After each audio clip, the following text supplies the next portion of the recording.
I woke up in the middle of the night, unable to breathe. It felt like heavy hands were pressing me on my chest, and when I opened my eyes, Mama Dudu was standing in the dark, watching me.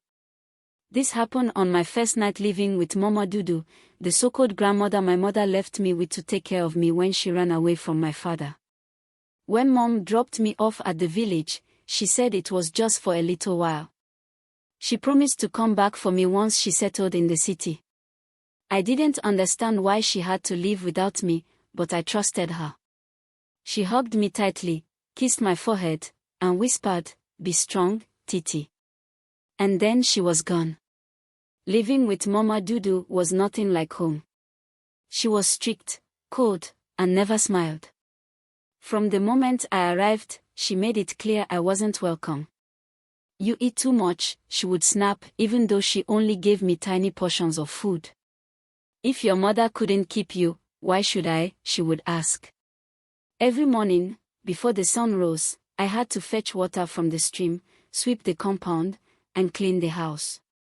Mama Dudu never helped me with nothing. She would sit on her wooden chair, chewing bitter cola and barking orders. "You're too slow," she would yell if I didn't finish quickly enough. If something wasn't done to her liking, she'd hit me with a stick or twist my ear until I cried. One day, I accidentally broke her clay pot while fetching water.